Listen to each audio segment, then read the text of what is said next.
अस्सलाम वालेकुम student, I hope कि आप सब ठीक होंगे। आज का हमारा टॉपिक है concept safety and risk management FN1 unit number 7। आज के हमारे ऑब्जेक्टिव हैं define safety and risk, identify factor affecting safety, identify environmental hazard, identify hazard in hospital environment, physical and microbial which altered patient safety. Discuss general preventive measure for patient safety. Identify the preventive measure to ensure health care worker and patient safety. Discuss specific safety concern in hospital. तो ये सब objective जो हैं वो हम one by one करके discuss करेंगे। सबसे पहले है definition of safety, risk and hazards. Safety may be defined as freedom from physiological and physical injury. It is a basic human need which must be met. Risk is the probability, chance of exposure to danger, harm और loss. Hazard is an agent which has the potential to cause harm. Safety जब इंसान किसी भी physiological और physical injury या disease से बचा हुआ महसूस करता है तो उसे हम सेफ्टी कहते हैं, या वो सेफ्टी महसूस करता है। रिस्क ऐसे चांसेस या ऐसी कंडीशन जो इंसान को खतरे में डाल दे उसको रिस्क कहते हैं। हैज़र्ड ऐसी चीज़ें या ऐसे फैक्टर जिसमें खतरा पहुंचाने की एबिलिटी हो, वो हैज़र्ड कहलाता है। नेक्स्ट स्लाइड है risk. Risk can be acute, intermediate and chronic. Acute lead quickly to a health crisis like fall, electrical current, radiation. Acute condition जो है रिस्क की, ऐसी कंडीशन जो जल्दी से हम पर असर करे या हेल्थ क्राइसिस में मुब्तला करे, जैसे गिर जाना, इलेक्ट्रिक करंट या ऐसी रेडिएशन जैसे कि ultraviolet rays. Intermediate cause a problem not too fast or too slow like elevate lipid, blood pressure, obesity. Intermediate problem जल्दी से काज नहीं होती, जैसे कि बॉडी में लिपिड की अमाउंट बढ़ जाना या कम हो जाना, ब्लड प्रेशर का बढ़ जाना या फिर obesity. Chronic risk behavioural risk like tobacco use, unhealthy diet use and physical inactivity. ये लॉन्ग टर्म तक जब हम ऐसी कंडीशन में हों, फॉर एग्ज़ाम्पल ज़्यादा स्मोकिंग करना, अनहेल्दी डाइट या फिर फ़िज़िकल एक्टिविटी कम करना या अनहेल्दी लाइफ स्टाइल, तो ये सारी जो टाइप्स हैं ये हमें रिस्क की तरफ लेके जाती हैं। एक्यूट रिस्क है, इंटरमीडिएट और क्रॉनिक। नेक्स्ट स्लाइड है डिफरेंट फॉर्म ऑफ हैज़र्ड। इसमें सबसे पहले है physical, noise, slippery floor, poor lighting, fire. Physical में स्लिप होने वाले फ्लोर, शूज़ या ज़्यादा कम लाइट या फिर ज़्यादा लाइट का प्रॉपर ना होना। केमिकल में जो है वो toxic property of gases, fumes, dust and liquid.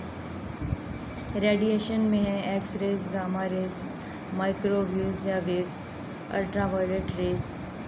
Ergonomics, poor design of equipment, work station, work flow method, manual handling.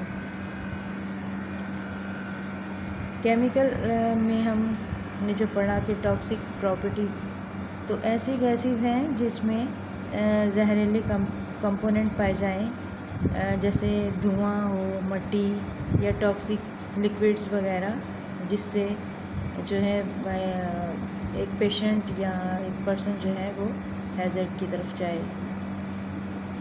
फिर रेडिएशन है, रेडिएशन जैसे X rays, gamma rays microwaves या अल्ट्रावायलेट रेसेस जो हैं ये भी हैज़र्ड की तरफ लेके जाती हैं।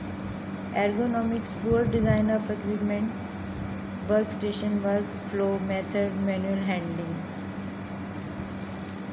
ऐसे इक्विपमेंट जो इंसान के लिए यूज़ करने के लिए डिज़ाइन किए गए होते हैं ताकि बॉडी के शेप को के अरेंजमेंट को बरकरार रख सकें, लेकिन कभी कभार ऐसा होता है कि हम उन इंस्ट्रूमेंट को सही तरह से यूज़ नहीं कर रहे होते, तो उसका जो गलत इस्तेमाल है वो हमारी बॉडी के लिए खतरे का बायस बनता है। साइकोलॉजिकली हैज़र्ड जो हैं workload, discrimination, ignorance, negligence, harassment, public dealing, threat और डेंजर। साइकोलॉजिकल हैज़र्ड में आ जाता है वर्कलोड ज़्यादा होना, सोसाइटी में हकूक़ का ना मिलना, इग्नोरेंस, कोई समझने वाला ना हो, या पब्लिक हरासमेंट, डर जाना, या फिर कोई पर्सन जो है वो धमकी देकर चला जाए। इस वजह से भी इंसान जो है वो स्ट्रेस में हो चला जाता है या फिर खतरा उसको महसूस होता है और वो खुद को सेफ्टी या सेफ फील नहीं कर रहा होता। बायोलॉजिकल हैज़र्ड जो है infection by bacteria, viruses, fungi, insect bite, plant, bird and contact with infected person. कोई भी नुकसान जो कि माइक्रो ऑर्गेनिज्म की वजह से हो, insect bite, dog bite, bacteria, fungi, इस तरह के जो भी, या फिर ऐसे पर्सन जो इन्फेक्टेड हों उनके कांटेक्ट में जो हो, तो ये बायोलॉजिकल हैज़र्ड कहलाते हैं।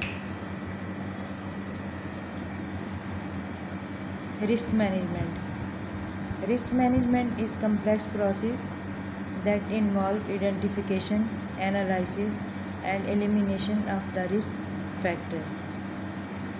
रिस्क मैनेजमेंट ये एक ऐसा प्रोसेस होता है जिसमें हम रिस्क को समझते हैं, उसको आइडेंटिफाई करने की कोशिश करते हैं या फिर आइडेंटिफाई करते हैं और उसका सॉल्यूशन ढूंढते हैं ताकि उसको हम ख़त्म कर सकें। डिफरेंट तरीके से हम उसकी छानबीन करने की कोशिश करते हैं।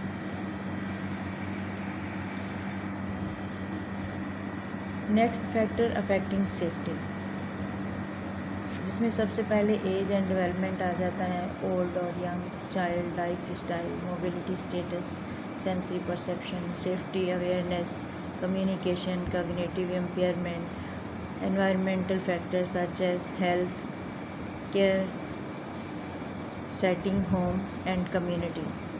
एज के हवाले से अगर हम बात करें तो एज में जैसे एक बच्चे को हम ले लें तो बच्चा एक जो है वो ये नहीं समझता कि उसको किस तरह सेफ रहना है या क्या चीज़ें जो हैं वो उसको सेफ रख सकती हैं।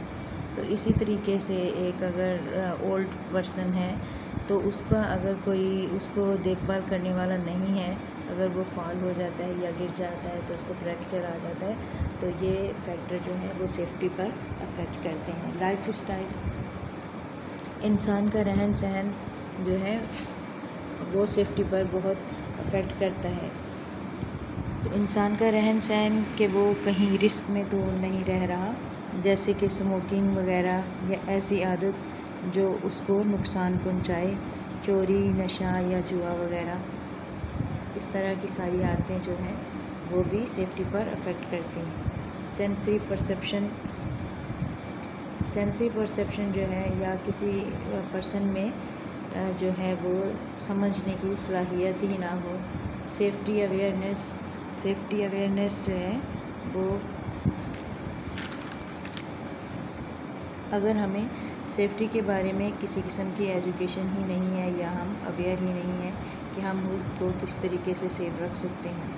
कम्युनिकेशन, ये हमें अलाउ करता है कि हम अफेक्टिवली लोगों तक इंफॉर्मेशन दें, सेफ्टी को किस तरीके से हम कायम रख सकते हैं या हम किस तरीके से सेफ्टी इख्तियार कर सकते हैं। कॉग्निटिव इम्पेयरमेंट, अगर हम में सोचने की एबिलिटी नहीं होगी तो भी हम सेफ्टी इख्तियार नहीं कर सकते। Environmental factors such as healthcare setting, home and community. Health care setting में कोई इशू हो जाए या होम में जैसे कि आग लग जाए या इलेक्ट्रिक करंट, या फिर ऐसे एनवायरनमेंट जिसमें हम रह रहे हों वहाँ कॉन्फ्लिक्ट अराइज हो जाए, लड़ाई झगड़ा हो जाए, तो इस तरीके से भी सेफ्टी इख्तियार नहीं हो सकती और ये सारे फैक्टर जो हैं सेफ्टी पर अफेक्ट करते हैं।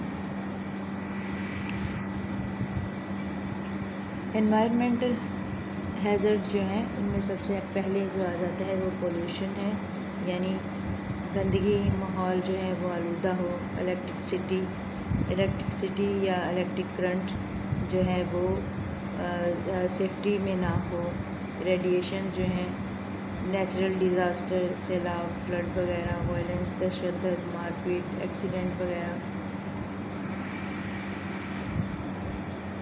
एक्सट्रीम टेम्परेचर, दर्जा हरारत का बरकरार ना रहना, ज़्यादा गर्मी या सर्दी, पॉइज़न, मशीनरी या फिर माइक्रो ऑर्गेनिज़म।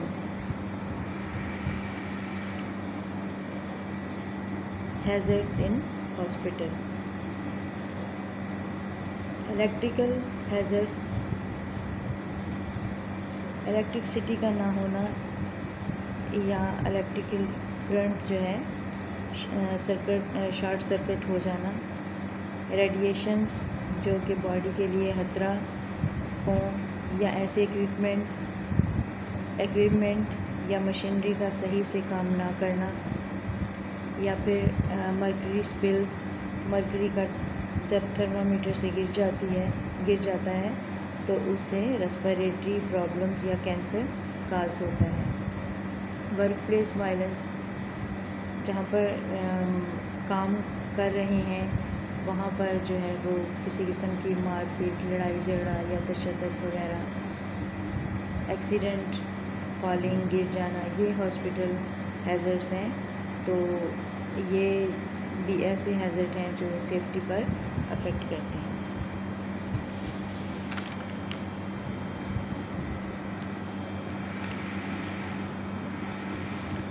स्ट्रेस, इसमें स्ट्रेस भी आ जाता है। वर्कलोड की वजह से स्टाफ को स्ट्रेस, या बीमारी की वजह से पेशेंट को स्ट्रेस, या न्यू एनवायरनमेंट की वजह से पेशेंट और स्टाफ दोनों को ही स्ट्रेस होता है।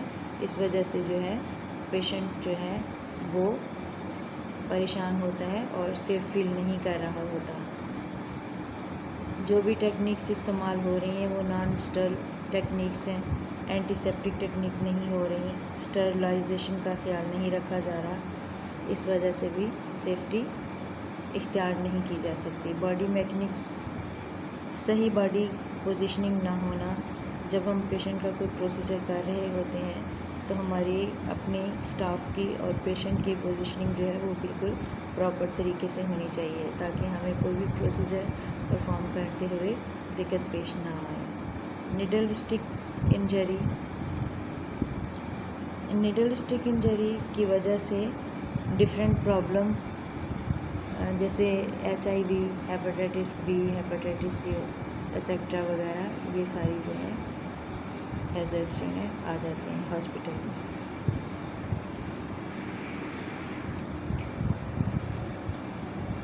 एनवायरमेंटल हैज़र्ड्स और risk. Assessment of environmental hazards or risk. A nurse must assess the environment for any threat to the client's safety. Client immediate environment, individual risk factor, home hazard assessment, medication or undergoing for any procedure.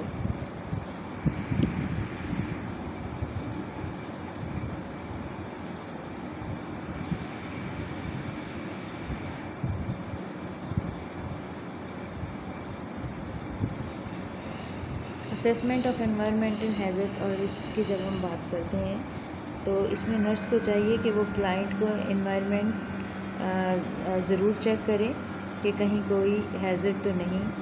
Client की वो environment जहाँ वो present हो, एक एक risk को check करना जो मैंने पहले आपको 7 स्लाइड में बताए हैं कि रिस्क फैक्टर क्या क्या हो सकते हैं। होम में हैज़र्ड्स हैं तो उसकी तहकीक करना, पेशेंट या फैमिली से उसकी प्रॉपर मेडिकेशन का इस्तेमाल या फिर कोई ऐसा इन्वेसिव प्रोसीजर उसका चल रहा है तो उसके बारे में तहकीक करना। General preventive measure for patient safety. Give orientation to the patient client unit. Ensure the provision of basic need, oxygen, nutrition, temperature. Place a call bell within reach of the patient and teach how and when to use it. Have proper lighting in the room. Keep the bed locked and in low position. Patient की safety के लिए preventive measure कौन से हैं? सबसे पहले हम patient को उसके वार्ड और हॉस्पिटल की ओरिएंटेशन देंगे। सारी बेसिक नीड्स की प्रोविजन जैसे कि टेम्परेचर, न्यूट्रिशन, प्रॉपर ऑक्सीजन के बारे में हम उसको सारी इंफॉर्मेशन प्रोवाइड करेंगे। इन केस कभी पेशेंट को आपकी ज़रूरत पड़े तो एक कॉल बेल होनी चाहिए जो पेशेंट को यूज़ करना सिखाएं। प्रॉपर रोशनी का बंदोबस्त होना चाहिए। बेड ऊंचा ना हो, इतनी पोजीशन पर हो कि पेशेंट जब उठे तो उसको दिक्कत पेश ना आए। हैंड वॉशिंग का प्रॉपर तरीके से बंदोबस्त हो क्योंकि हैंड वॉशिंग बहुत सारे इन्फेक्शन से बचाती है।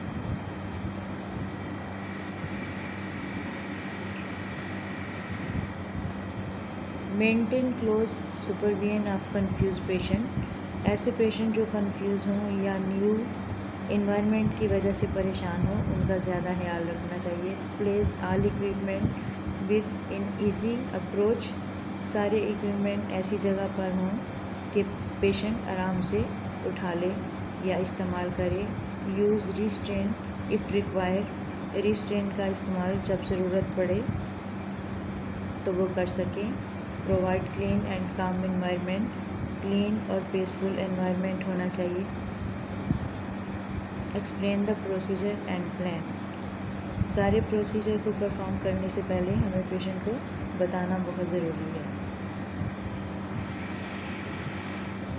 Answer the call bell on time. जब पेशेंट कॉल बेल का इस्तेमाल करे तो फ़ौरन वहाँ पहुँचे। Use isolation precaution where applicable.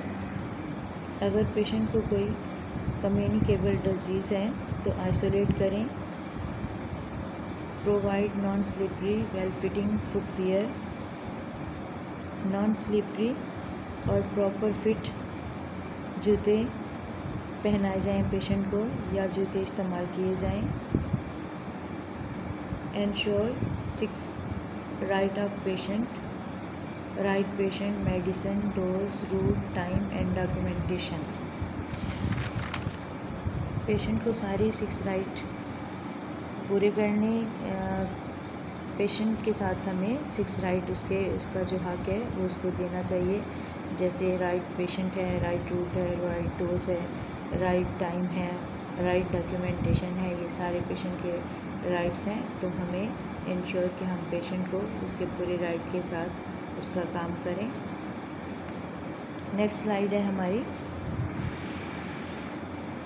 Preventive measure for health care professional safety. Awareness about standard safety policies and procedure.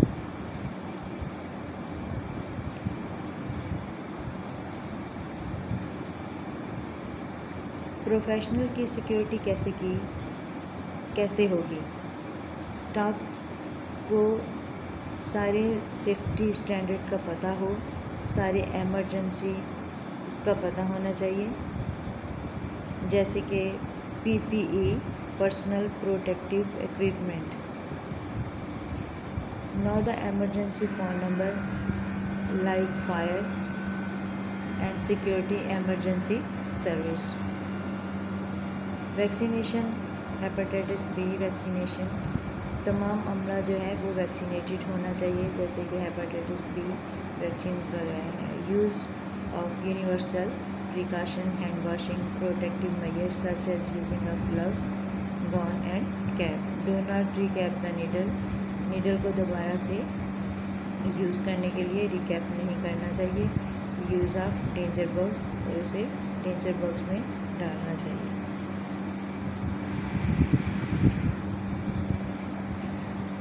Use proper body mechanics, learn proper use of equipment.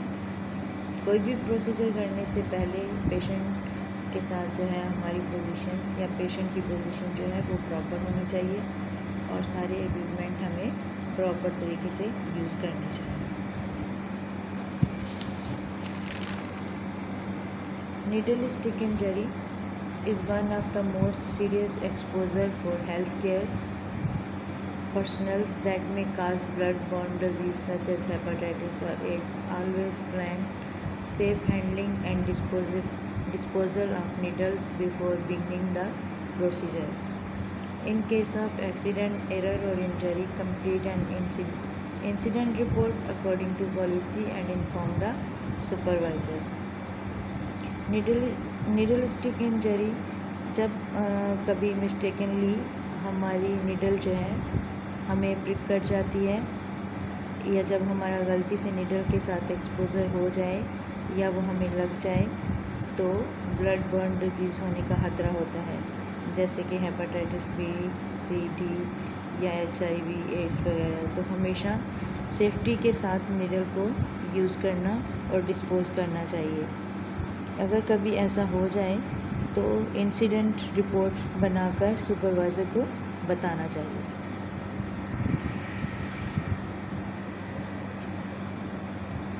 Next slide है specific safety concern in hospital.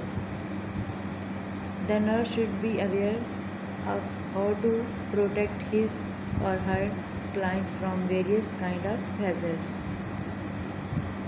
इसमें nurse को पता होना चाहिए कि वो कैसे safe रह सकती है. Fall, familiarise the client with environment. Client को हॉस्पिटल के एनवायरनमेंट से फैमिलियर करवाए या करवाना. Teach the client how to use the call bell. Client को बताना कि उसको जब ज़रूरत पड़े तो उसने कॉल बेल का कैसे इस्तेमाल करना है, उसको कॉल बेल का इस्तेमाल सिखाना. Keep the bed in low position with brakes locked. Bed को ऊंचाई पर नहीं बल्कि लो पोजीशन पर लॉक करना. Provide non slippery footwear. Footwear non slippery होने चाहिए. Toilet should have safety bar for weak patient. Toilet में सेफ्टी हैंडल्स वगैरह हों for the patient safety.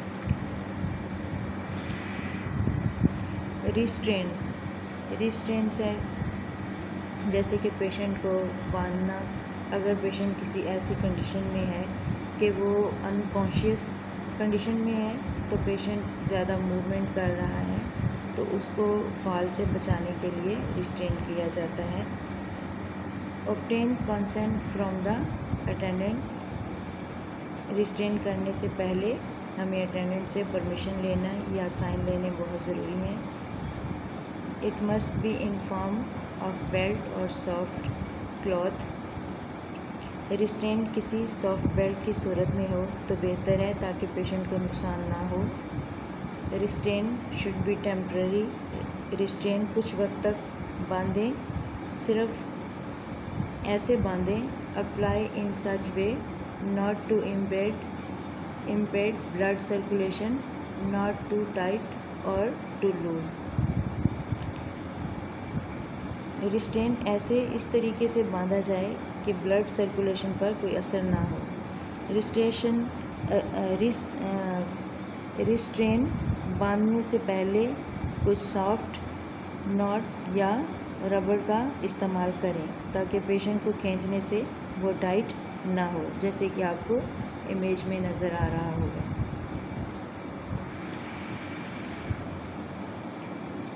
Side rails help to increase patient mobility when abed, help to prevent fall of unconscious patient. When side rail are used, then bed should be maintained at the lowest position. Side rail की वजह से patient को उठने और लेटने में help मिलती है। साइड रेल की वजह से अनकॉन्शियस पेशेंट गिरने से बचाया जा सकता है। जब हम साइड रेल को इस्तेमाल करें तब बेड भी लो पोजीशन पर होना चाहिए। Fire home fire mostly result from careless disposal of cigarette, match, faulty electric wiring. Home fire smoking, match box या फिर इलेक्ट्रिसिटी की सही वायरिंग ना होने की वजह से लगती है। In hospital really from short circuit, और हॉस्पिटल में अमूमन जो है वो सर्किट शॉर्ट होने की वजह से आग लग जाती है। Organisation should have fire alarm, extinguisher and hydrant system in every area. Hospital इंतज़ामिया को चाहिए कि फायर को ख़त्म करने के लिए फायर एक्सटिंग्विशर हो। फायर एक्सटिंग्विशर एक ऐसी प्रोटेक्टिव डिवाइस है जो कि फायर को कम करने या डिटेक्ट करने के लिए इस्तेमाल की जाती है। Organisation should have fire exit door. Hospital की ऑर्गेनाइजेशन या हॉस्पिटल के इंतज़ामिया को चाहिए कि हिफाजती डोर होने चाहिए, ताकि अगर कभी ऐसा मसला हो जाए कि हॉस्पिटल में आग लग जाए या पेशेंट को सेफ्टी महसूस ना हो तो एग्ज़िट डोर होने चाहिए। Once the smoke is detected, the nurse should follow the mnemonic race for other. जब नर्स स्मोक को डिटेक्ट करे तो दूसरों तक रेस के लफ्ज़ को पहुंचाए, जो हम आगे नेक्स्ट स्लाइड में पढ़ेंगे। All nurses, client and family members, including children, should know the steps when they themselves catch fire: stop, drop and roll for self. Her nurse, family और पेशेंट को फायर से बचने के स्टेप आने चाहिए, जैसे स्टॉप, ड्रॉप एंड रोल। रुकें, late जाएं या रोल करें आगे पीछे अगर फायर आपके क्लॉथ को लग जाए।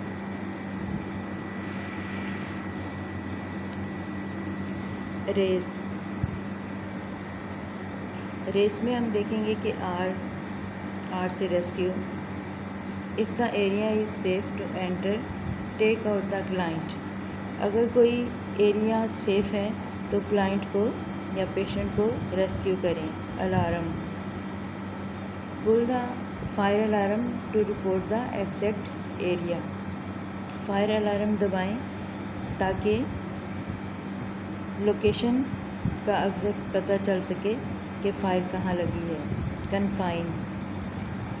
Confine the fire by closing all the doors. आग को बुझाने के लिए तमाम दरवाजे बंद कर दिए जाएं। Extinguish, use the fire extinguisher.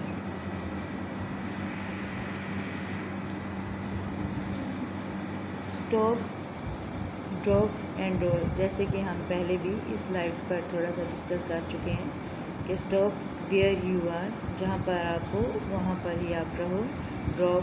Drop to the ground and cover your eyes and mouth with your hand.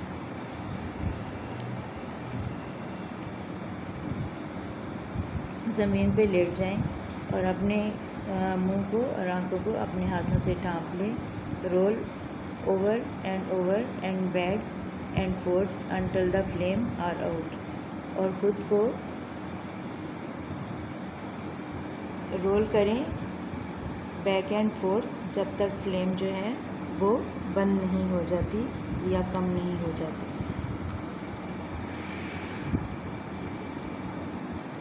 Electrical या electric hazards. Electricity wire should be grounded in good working order. जब भी हम हॉस्पिटल में या घर में electricity wiring या wire करवाएं तो वो हमें गुड वर्किंग तरतीब से करवानी चाहिए, ऑर्डर से करवानी चाहिए। Do not place wire under the carpet और फ्लोर। वायर जो है वो कारपेट के नीचे या फर्श पर नहीं रखनी चाहिए। नो लूज़ वायर और कनेक्शन, वायर का कनेक्शन जो है वायरिंग का वो लूज़ नहीं होना चाहिए। Grasp the plug not the cord while unplugging, जब हम प्लग या स्विच निकालें तो हमें प्लग से पकड़ना चाहिए, ना कि वायर से। Keep the electric equipment wire away from sink, bathtub and shower. Electric equipment को या वायर्स को हमेशा सिंक से, बाथटब से या शावर से दूर रखना चाहिए।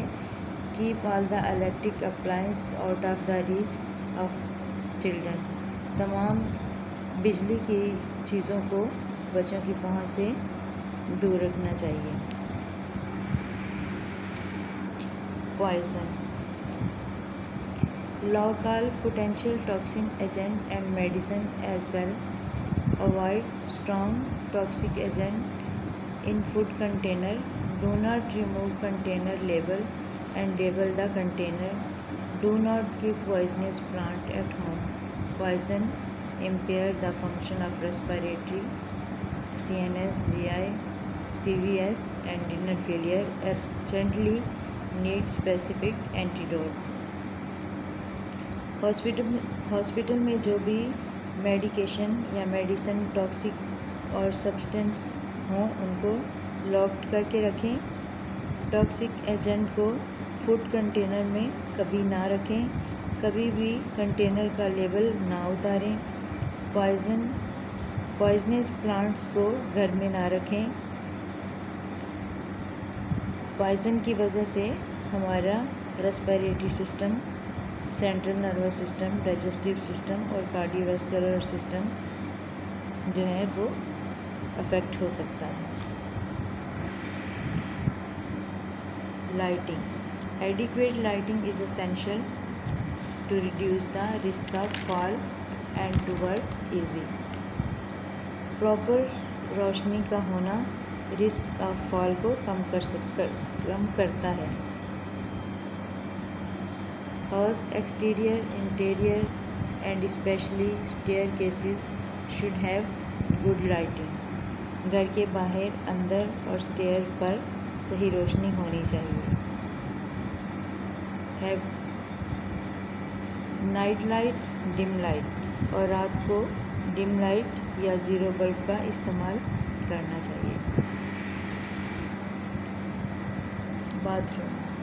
बाथरूम में हम सेफ्टी मेजर कैसे इस्तेमाल कर सकते हैं? To minimise the risk of injury in toilet should take care of place safety bar. Toilet में भी हम काफ़ी रिस्क ऑफ इंजरी होने का खतरा होता है, इससे हम कैसे बच सकते हैं?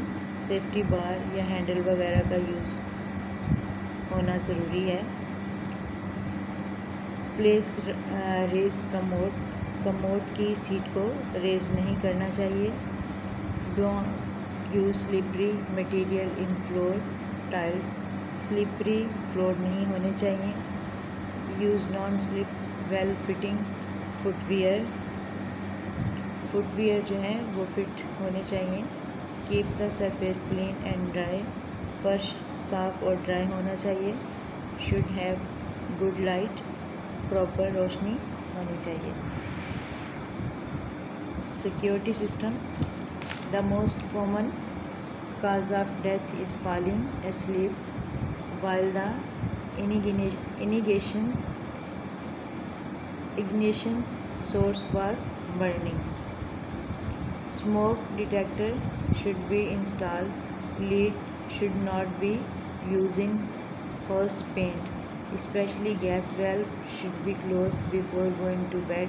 Secure house from intruders. Death का कॉमन काज गिरना है या फिर सोते वक्त आग लग जाना, ये भी डेथ का काज हो सकता है। हॉस्पिटल या घर में स्मोक डिटेक्टर होने चाहिए जो कि आग डिटेक्ट करने की सूरत में अलार्म बजाएं। लीड का इस्तेमाल ना किया जाए घर में या दीवारों पर कलर या पेंट करते वक्त गैस के वेल को सोने से पहले हमेशा बंद किया जाए और हम अपने घर को महफूज करने के लिए स्पेशली लॉक का इस्तेमाल किया जाए। तो स्टूडेंट, आज का हमारा ये टॉपिक जो है concept of safety and risk management complete है। ये रेफरेंसेस भी दिए हुए हैं। अगर किसी को कोई इंक्वायरी है तो वो कमेंट बॉक्स में लिख सकता है। नेक्स्ट चैप्टर के लिए हम वेट करेंगे, तो आप इस चैप्टर को ज़रूर ध्यान से पढ़िएगा और आप नेक्स्ट चैप्टर के लिए आप रेडी रहिएगा। Thank you so much.